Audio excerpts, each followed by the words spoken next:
നമ്മൾ 6 മാസത്തിലൊരിക്കൽ ഒരു ഡെൻ്റൽ പ്രൊഫഷണൽ ക്ലീനിങ് ചെയ്തിരിക്കണം എന്നുള്ളതാണ്. ഒരിക്കലും ക്ലീൻ ചെയ്യുന്നത് കൊണ്ട് ഇനാമിൽ തേഞ്ഞു പോകുക എന്ന് പറയുന്നത് ഒരു മിഥ്യാധാരണയാണ്. അതും ഇനാമിൽ തേഞ്ഞു പോകുന്നതുകൊണ്ട് ഒരു ബന്ധവുമില്ല. കാരണം പല്ലിലുള്ള അഴുക്ക് മാത്രമാണ്, അത് മോണയുടെയും പല്ലിൻ്റെയും ഇടയ്ക്ക് അടിഞ്ഞുകൂടിയിരിക്കുന്ന അഴുക്ക് മാത്രമാണ് നമ്മൾ ഒരു അൾട്രാസോണിക് മെറ്റീരിയൽ അല്ലെങ്കിൽ ഇൻസ്ട്രുമെൻ്റ് ഉപയോഗിച്ചിട്ട് നമ്മൾ അത് റിമൂവ് ചെയ്യുന്നത്. കാൽക്കുലസ് എന്ന് പറയും ആ അടിഞ്ഞുകൂടിയിരിക്കുന്ന അഴുക്കിനെ. കക്ക പോലെ തോന്നുന്ന അഴുക്കാണത്.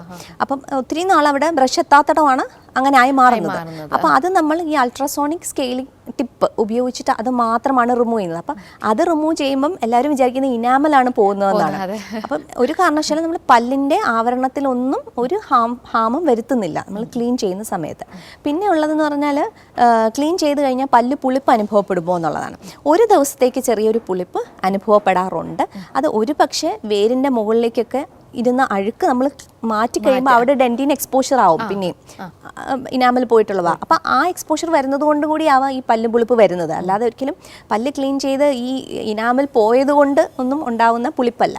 അപ്പോൾ ചിലപ്പോൾ ഒരു ദിവസത്തേക്ക് പേഷ്യൻറ്റിന് ചിലപ്പോൾ ഡീസെൻസിറ്റൈസിങ് പേസ്റ്റ് നമ്മൾ പ്രിസ്ക്രൈബ് ചെയ്യാറുണ്ട്.